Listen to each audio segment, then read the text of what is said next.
In today's episode, Mike and Ryan answer parent-submitted questions. Topics discussed include how to help a child who wants friends but resists reaching out, how to manage conflict between siblings at different developmental levels, and how parents can respond when a teen starts avoiding responsibilities by claiming they're not feeling well. They also address a controversial ADHD treatment that involves brain scans. If you're a parent trying to balance support, structure, and realistic expectations for your child, this episode should give you some practical ways to think about those challenges. Welcome to the ADHD Parenting Podcast with Mike McLeod of Grow Now ADHD and Ryan Wetzelblatt of ADHD Dude. Learn about parenting kids with ADHD from a licensed clinical social worker and speech-language pathologist who specializes in ADHD. No fluffy parenting advice, only practical information that will equip you to help your child with ADHD effectively. Welcome to another episode of the ADHD Parenting Podcast. Mike, welcome. How you doing? I'm doing great. How are you? I'm good, thanks. So before we get started, I think some congratulations are in order. Mike's book, The Executive Function Playbook, and the Executive Function Playbook in Action, which is in the workbook, sold out their first edition on Amazon. So congratulations, Mike. And from my understanding now, they've replenished the supply so people can get the books again. Yes, Amazon is all back in stock now, so you can order and get it delivered fairly instantly, as Amazon typically does. But yeah, the response has just been overwhelming. All the presentations I do, and the schools buying it in bulk, and parent support groups buying it in bulk. It's still a 5-star review with close to 50 reviews on Amazon. So if you did buy the book, you did read it, it goes a very long way to go and leave an honest review, whether you liked it or not, on Amazon and Goodreads as well. But thank you, everybody, for all the support. And if you did read it, I would love to hear from you personally. So feel free to reach out. So congratulations. That's great to hear. And of course, I've been reading, the good feedback about the book on Facebook as well. So Yeah, and Ryan, you recently posted a great video on the ADHD Dude Instagram and Facebook page about how, there's a little bit of a name change. So some of your great followers might have noticed, some new acronyms, some new letters, and I'm sure everyone would love to hear about that. yes, thank you. So we're going through a little rebranding. It's now going to be called Confident Parents, Capable Kids Method by ADHD Dude. The reason for that, I'll just tell everyone real quick. When I started this, my intention was to make a YouTube channel of educational videos for kids. That's where the ADHD Dude name came from. Like, I even had a little character I made on like an animation program of like ADHD Dude. Well, one thing led to another, and I started putting out content for parents, and it was a little expensive at the time to do animated videos, but the ADHD Dude name stuck. I never liked it. It doesn't really speak to what we do, and most importantly, over the course of this year, I'm going to be designing a training program for therapists, because I really want this work to be not about me, but about the method, and I want people to run with it and apply it in their work with families and so on. So that's the name change. So Confident Parents, Capable Kids by ADHD Dude. So yeah. Yeah, and one thing I noticed was, because it was called ADHD Dude, a lot of people just naturally assumed that your strategies did not work with females. And I know that you have done incredible work with parents and parent training of, ADHD, executive dysfunction in females. So I think this is a really helpful thing to really make that a little bit more distinguishable. Well, thanks. And I'm glad you brought that up, because you know what, actually, Mike, is interesting. Most of the appointments I do with membership site members who are parents, most of them are parents of girls. So, it really bothered me that people thought, oh, it's only for parents of boys. Not at all. So, yeah, so I'm excited for that change. It feels like, a new breath of fresh air. So, yeah. All right, we're going to get started. We are doing an answering parents' questions today. We have so many questions backed up. So if we don't answer your question in this episode, please know that we will get to it. It might take a few months, but we will absolutely get to it. So, Mike, I'm going to start off with the parent of a 12-year-old. She said, I have a 12-year-old boy on methylphenidate since age 7 for his combination ADHD. He also has auditory processing disorder and social pragmatic disorder. Mike, I want you to address that in a minute. While he loves sports and participates on travel club and rec teams year-round, for baseball and basketball, he does not know how to initiate or carry out meaningful conversations to build friendships with peers. I don't know if I agree with that. When he complains he's bored, we encourage him to text a friend, to hang out, or to shoot hoops, but we are always met with resistance. He seems to be more and more satisfied with being by himself, playing on his phone or Switch, or shooting hoops by himself. How do we encourage him to try to make friends, or is there a point that we should stop pushing, as we've been trying to encourage him for the past seven years, and he's perhaps immune to our asks now. And let him figure this out on his own. Thanks, concerned mom of a content lover. Well, thank you. Mike, I want you to address the social pragmatic disorder label because that is one personally that drives me crazy. And if it drives me crazy and I'm not a speech language pathologist, I have to imagine it drives you even more crazy. So why don't you explain what that label is and why we both feel the same way about it? Absolutely. So I can basically already assume that the individual who did that evaluation is going off of very, old, outdated information about ADHD. That ADHD is an academic-based disorder, it's attention, hyperactivity, and it's going to affect kids at school. And what we now know is ADHD is a disorder of executive functioning, and executive functioning is not time management, organization. It's the ability to self-regulate and self-motivate towards non-preferred, non-instantly gratifying tasks, which goes into the second part of this question, of course. But there is an absolutely huge social aspect to ADHD, which is the zone of social executive functioning, which Ryan and I have done many episodes about, breaking down what social executive functioning is and how it's truly is the crucial set of skills that really moves the needles so much more than just focusing on external behavioral based social skills like you see at school and lunch bunches and social skills groups. So this social pragmatic disorder is not a separate disorder. This all goes back to being a little bit too label happy and creating a label for every single symptom. The social deficits are absolutely part of the ADHD in terms of social executive dysfunction. And Mike, I just want to add to that this is the part of ADHD that I find professionals have the least understanding about is the social piece. And to their credit, there's really not much literature on this, which is why. So what I often find is that when kids with ADHD struggle socially because they have inconsistent and lagging use of these social executive function skills, what often happens? Well, they get labeled with something. In this case, social pragmatic disorder. But the one that really bothers me, Mike, is how many kids with ADHD get misdiagnosed with autism solely because of this social piece. Absolutely. And this is what we see time and time again. We have to start to recognize that ADHD is holistic. It affects all three areas of life: academic, social, and home. Most often, obviously, the home, as Ryan and I talk about, it's all about parent training, and mom and dad, and especially moms, see the worst of ADHD behaviors. And it affects socially a lot. The social executive functioning is probably Ryan and I's, probably favorite thing and the closest thing to our hearts in terms of helping these kids and helping these parents, because the social deficits are, the true heartbreak of ADHD. These kids want the relationships, they want to be loved, they want to be part of a group, they want to be accepted, but they're at the mercy of their impulses due to the, ADHD executive functioning challenges, and it's very hard for them to have behaviors that are congruent with their feelings and their goals. And they end up, as Ryan describes in his parent training program, the socially smarter, giving kids kind of cringy thoughts and not understanding internal social perspective taking.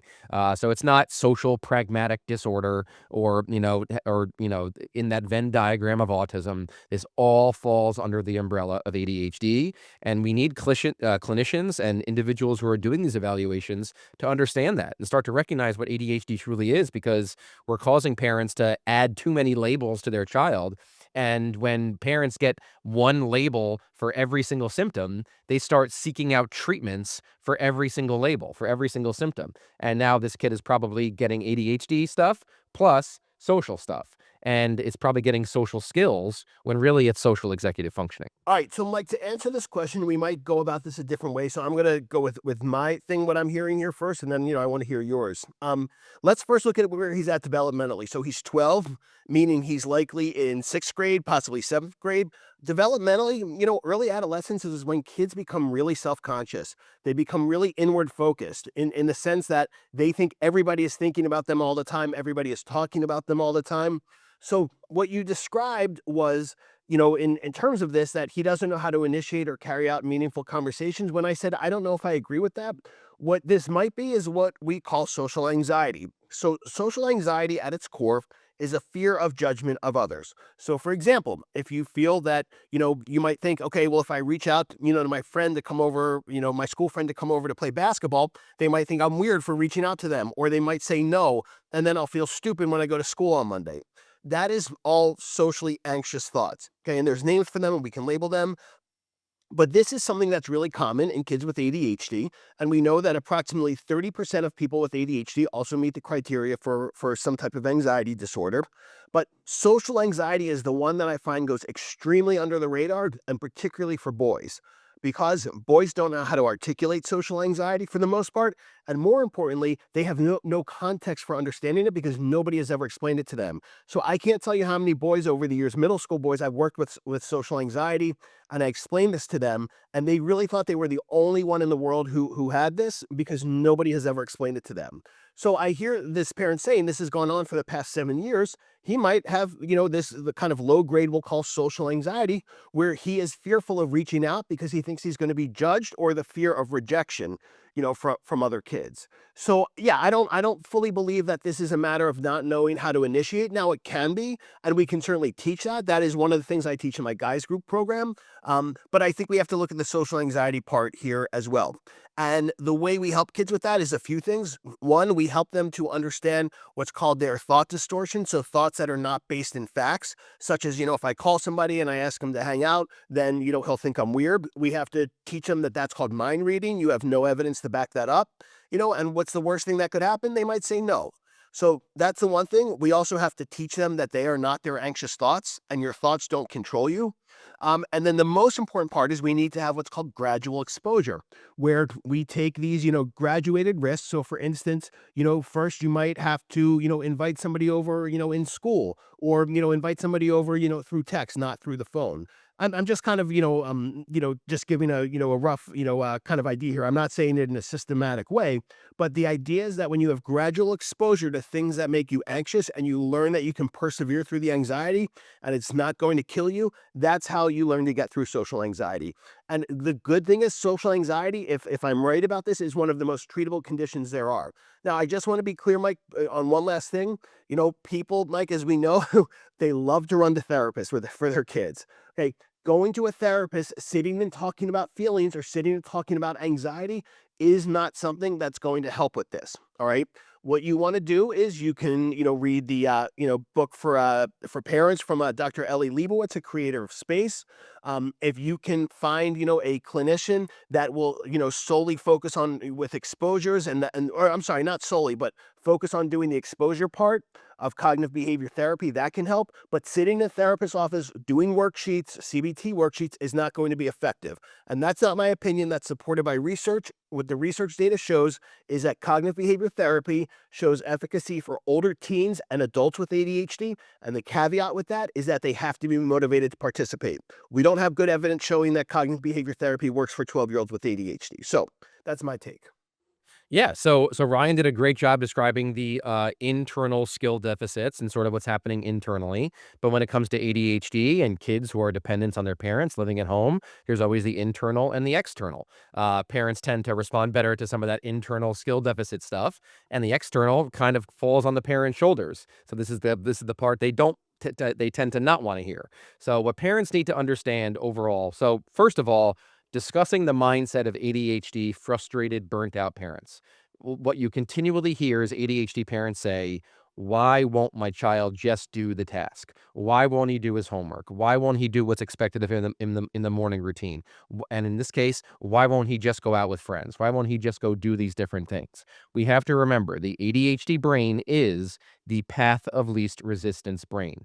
As long as the path of least resistance is available to them, they are going to take that 100 times out of 100 times, period. So you just giving a couple of verbal prompts, a couple of, come on, please text your friends. Come on, do this. It'll be fun. But there's always a fork in the road. You're asking him to go do these things that you know are beneficial for him, that you know he needs to do.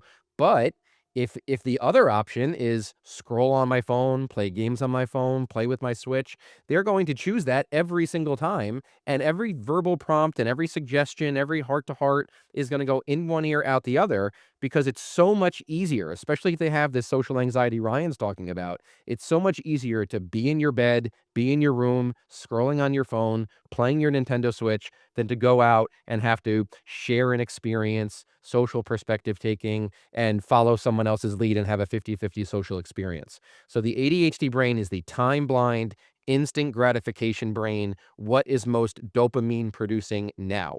So as long as screens, and oftentimes with ADHD kids and their parents, conflict, as long as screens and conflict are available to them, they are going to choose that 100 times out of 100 times. So like for example, when you sit with your child to do homework with them, they end up getting into a 3-hour fight with you instead of doing 5 minutes of homework because conflict was available to them to avoid having to do the homework. So I can tell you from experience, from working with hundreds of families, you're not going to see improvement in him doing more quantity of positive social experiences until some significant boundaries are set around that phone and around that switch. Because as long as those things are an option for him, he's going to choose those things. He's going to choose the virtual world over the real world 100 times out of 100 times.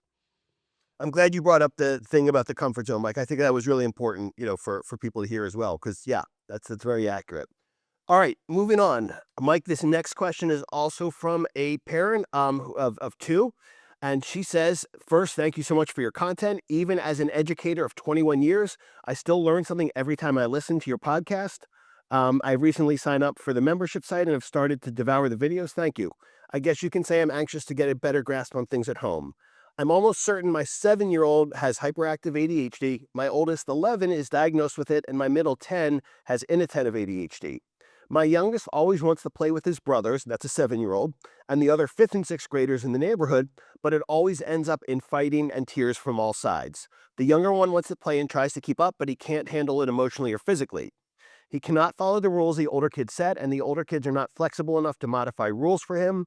He also doesn't understand the social hierarchy and has a strong personality, so he pushes back and yells and fights. My older kids are begging me not to let him play, and the younger one is determined to anyway.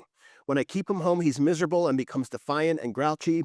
Even if I have things he can do, like cook, bake, walk the dogs, play a game with mom, he doesn't want to do anything with it.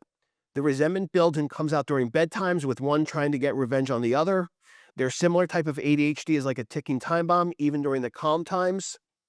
The dynamic of my older versus younger kiddos is destroying us. The gap in age is too far to expect appropriate play, yet too close to find something else to do that makes them happy. My question is, how do I manage my 7-year-old when he wants to play with his older brothers and older friends? And what can I do to encourage better behaviors between the oldest and youngest? Is this a phase, or are we doomed for the next 10 years? My affective calmness is in serious jeopardy every night, and it's exhausting. Thanks for considering my question. Yeah. So you are definitely not doomed for the next 10 years. I know it feels that way as parents. But first of all, you're probably going to want to find some other kids in the neighborhood his age. We're going to want him to practice these social executive functions in real time in the natural environment with other kids his age. I think it's fantastic. He wants to be with his brothers. He wants to be with older kids. They're cool. They're older. They're role models. They're, more mature, all that kind of stuff. But, we're at the point now where you have the older ones begging to keep the younger one at home. So I see this time and time again. You see the younger one crying and upset, and, it's causing a lot of turmoil and stress and really falling on the parent's shoulders. So now the parent now finds it, I need to entertain them. I need to bake with them. I need to cook with them. I need to do all those things. Don't put all of that on your shoulders. Do your very best to network with other parents, maybe in his grade, maybe in his class, maybe in the neighborhood. Find some other kids his age, or get him involved in, age appropriate camps or clubs or sports or activities after school, those kinds of things. Don't ask him what he wants to do. Don't leave it up to a choice. Find ways to get him around kids his age so he can be around kids on his more maturity level and get more of that experience. And then once he starts feeling better socially and performing more appropriate socially, then maybe he can interact with his friends more. But right now that age gap is quite large, and there's a lot of executive functioning skills developed in those age gaps. So I can see how it's tough. But over time, they're going to catch up, and they're going to have more similar interests, and the younger one's going to gain some maturity. So this is not going to be a permanent problem. But overall, you look at the silver lining in it, it's great that your younger son wants to be with his brothers and wants to have that experiences. And first of all, you have ADHD kids that are outside playing with neighborhood kids, so you're already ahead of the curve. So I really like that answer. I don't want to add too much, but what I do want to add, Mike, is, to your point that developmentally, there's a big difference between a 7-year-old and a 10-year-old. And Yes. if your older boys are saying, please don't let him, come because it just, kind of makes it not fun for us, I think that needs to be respected, because he's not going to catch up developmentally to where your older boys are. And whether they feel embarrassed or whether they don't, they feel like, they have to protect him or whatever it is, this is not enjoyable for them, for him to tag along. And I love that your guys are going outside, because we know that the way, both social and executive function skills develop organically is through unstructured play and hanging out where adults are not hovering or directing. So that's great. But the age gap right now, to Mike's point, is just too big here. Now, in terms of, what do you do at night when they try to get revenge on each other? We can have daily expectations in place for how family members are treated. Now, I have a new saying, we're not looking for perfection. Rather, we want to give opportunities for self-correction. So we can have an expectation like, there is no, insults or hitting with, 2 reminders. And I say that 2 reminders because things are going to happen, but we want to give them those 2 opportunities for self-correction, okay? So I think daily expectations in place, I have videos about this in my YouTube channel, would help with the nighttime conflict stuff. And I think, to your point, also, you're just going to have to say to the 7-year-old, I know you really want to play with them, but, right now, it's, we can't do that. And, you usually end up upset and they end up upset. So I think Mike's point about, finding other things for him to do with, kids more in his age is a good thing. Now, I also agree, Mike, that things will get better with age, but I think we also have to be realistic that, it's, it's 7, 8, 9, 10, 11. There's a 5-year age difference there, right? So when your oldest is 15, he's not going to want to hang out with his 10-year-old brother, okay? That's developmentally appropriate. That's okay. So we just have to acknowledge that, there is an age gap here, and there's times when they will get it along better, throughout their life than other times. But no, you are not doomed for the, the next 10 years. Things will get better. And the last thing I want to add is, the families where I've seen the highest rate of sibling conflict is the families where parents try to intervene and micromanage the sibling relationships. And to this mom's point, her 7-year-old has to learn social hierarchy, right? He has to learn that, you don't get to dictate how things work here. And that's just life. That's in any family dynamic with your siblings. Okay. So I think this mom's intuition is good here. And I think we just have to be realistic about, developmentally where the kids are at. So, yeah. Yeah, and just overall, this 7-year-old needs his own identity. He needs his own friends. He needs to, like, literally, and don't go nuts trying to build his own little social club. Literally, all you need is one other 7-year-old, 2 other 7-year-olds that are his friends, that he can have his own unique experiences with, and he'll gain maturity by having his own identity away from his brothers, away from, causing chaos, which he may get dopamine from, and then the crying and the screaming, that's then your responsibility. That happens after all the chaos happens. So it becomes this vicious cycle where you keep getting pulled in to, to everyone's wishes, everyone's desires, everyone's emotions, and you getting overly involved and not being able to have your own life as a parent. So as soon as your 7-year-old starts to make 1 or 2 good friends his age, you should really start to see things improve. All right, Mike, our last question for today, and always I save the best for last. Okay, I think you're going to like this one. Hello, thank you for making this podcast. I can only imagine how much work you put into it, and it truly makes a huge difference in our lives. Thank you. My question only applies if you have read the book Healing ADD by Dr. Amen. Our school psychologist recommended it. I'm sorry to be laughing during this, but Mike, the fact that a school psychologist is recommending this, my head's about to explode. Okay. Our school psychologist recommended it. I read it and found it incredibly insightful. Dr. Amen is a huge proponent of doing brain scans to assess your type of ADHD. And Mike, what she's referring to is the 7 types of ADHD. I don't know if you're familiar with that. The ring of fire. Yeah.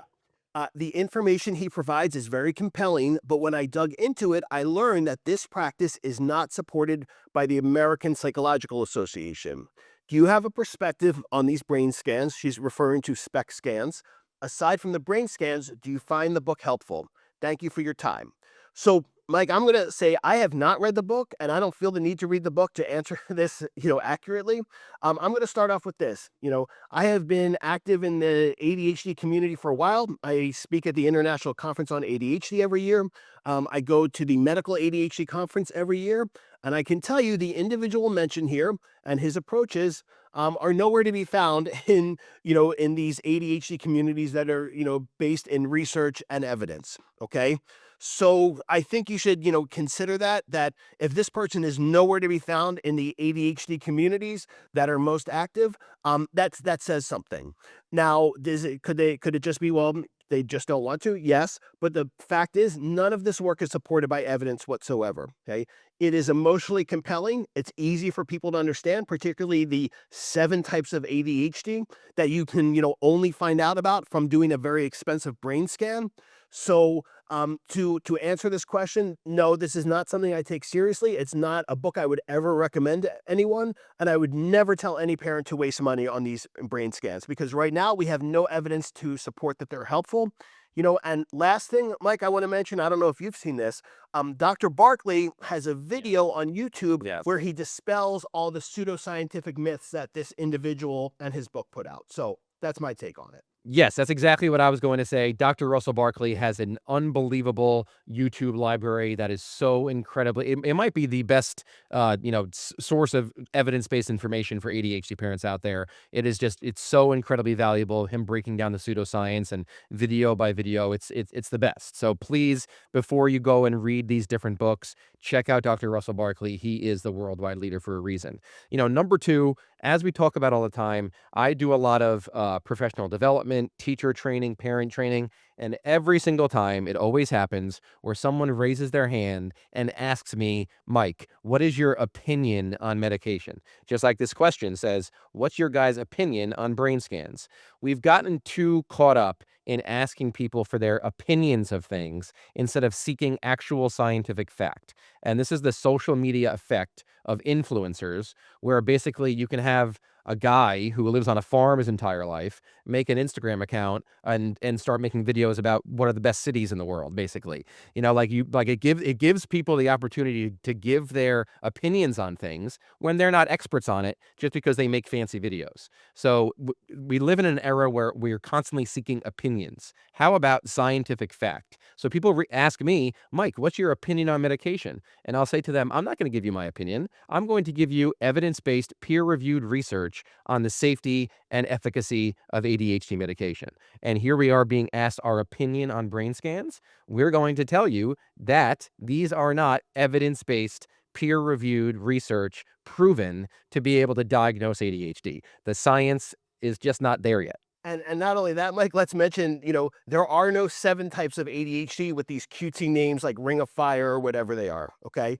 Now, could there be some diagnostic expansion eventually about the types of ADHD? Sure. But again, that needs to be supported and agreed upon, based on evidence, not based on names or, a super expensive brain scan. Because the reality is most people can never afford this.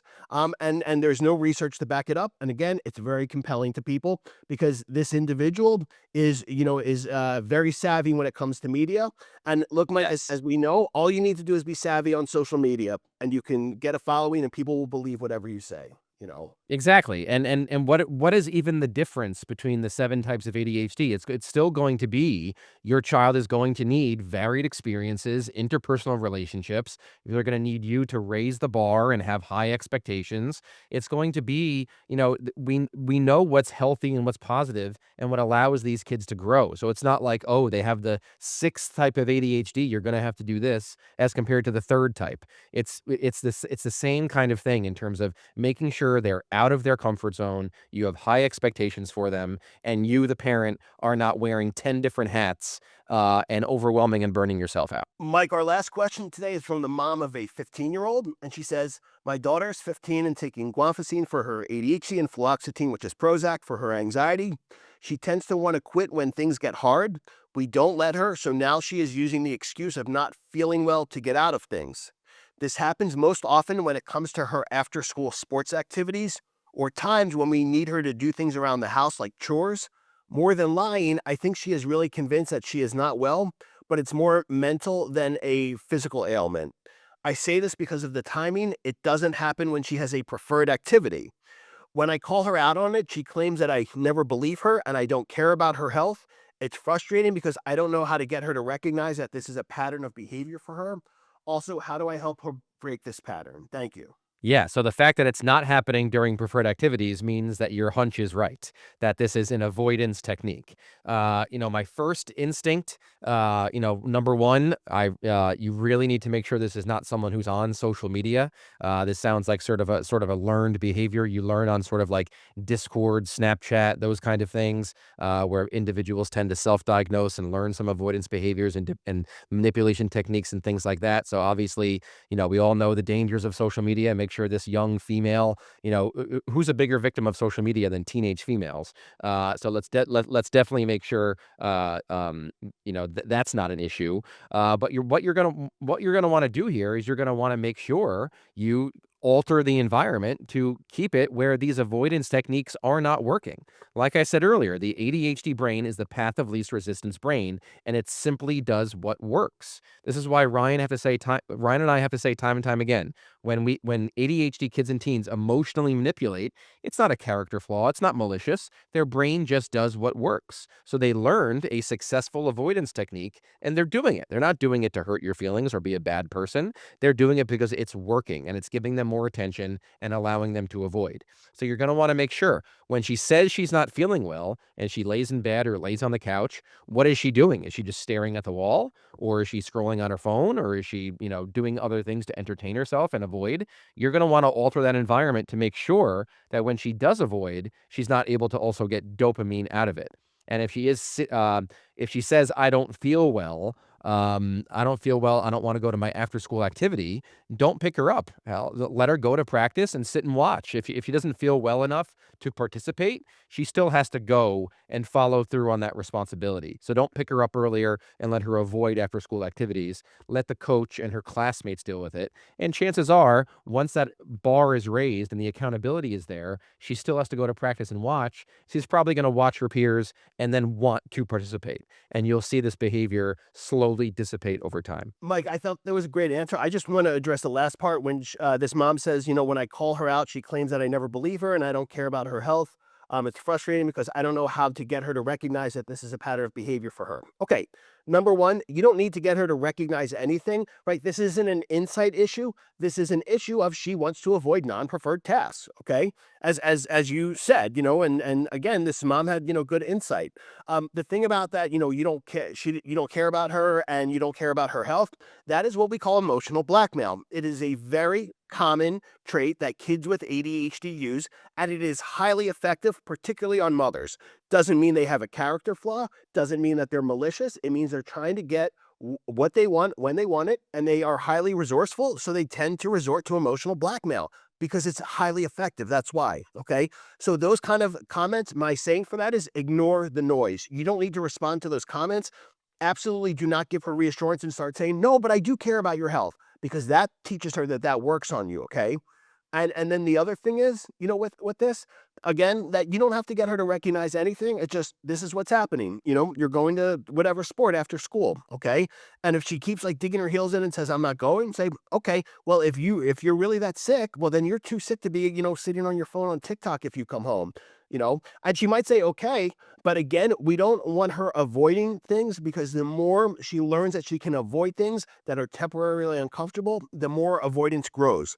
The more she has to do things that might be a little difficult at first or might require some effort, the more she's going to develop the resiliency and realize, what, I am capable and I can get through this. And it really wasn't such a big deal. And I'll finish with this. I'll use myself as an example. Mike, I work with a trainer now, and every morning, that I go, I don't want to go.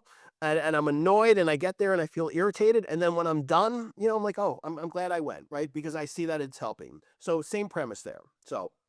All right. Exactly. And yeah, and you described that perfectly, where like what are you really like? I see this all the time from ADHD parents. Like, are you really just trying to get them to admit that they're using avoidance behaviors? Are you just trying to get them to say out loud verbally, "You're right, I'm doing this on purpose"? Like, you see this all the time where parents get so frustrated, they get into a back and forth with their kid, which just feeds into the behaviors because the parents have the goal of having the child admit what they're doing and say out loud and those kinds of things. That's never going to happen. You're the parent, you know what's best for them. You don't need to fall for that emotional blackmail. That's such a crucial term for the listeners of this podcast to understand, because chances are, if you listen to this podcast, you're dealing with some emotional blackmail yourself, and now you know not to let it affect you. Mike, I just recorded a video about this, about, stop trying to get your kids to admit things or convince them of something. So I'm glad you brought that point up. All right. So thank you, everybody, for listening or watching. If you have not subscribed to the podcast, we ask that you please do that. You can, listen or watch on Apple Podcast, on Spotify, I think Amazon Podcast it's called, and on our YouTube channel as well. So just please subscribe wherever, you are, and make sure, you like the episodes, because we really appreciate that. And thank you so much. And if you have a question you would like us to answer in a future episode, you can email us at the ADHD Parenting Podcast at gmail.com. We ask that you include your child's age, medication, or if they're not medicated, because that might affect our answer. And just keep your question concise and keep it to one question, because we can't answer, we can't read a whole book in an episode. And last thing we ask, if you would please, just leave us a review on Apple Podcasts or on Spotify, and just take a screenshot and send it. We would really appreciate that. All right. So, Mike, thank you so much. Great answers today. And we will talk to everybody soon. Take care. Thanks for listening. To learn more about Mike's practice, Grow Now ADHD, please visit his website, grownowadhd.com. To learn about the services Ryan provides, please visit adhddude.com. You can find Mike on Instagram at grownowadhd and Ryan on the ADHD Dude YouTube channel. We'd love to hear your feedback or questions, so feel free to contact us at the ADHD Parenting Podcast at gmail.com. The ADHD Parenting Podcast and content posted by Grow Now ADHD or ADHD Dude are presented solely for general information and educational purposes. Our goal is to provide valuable insights and knowledge, not to replace professional services. Mike and Ryan cannot provide clinical consultation or free advice through social media or other forms of communication. The information on this podcast is not a substitute for professional advice. If you or your child have any medical or mental health concerns, please consult your healthcare professionals.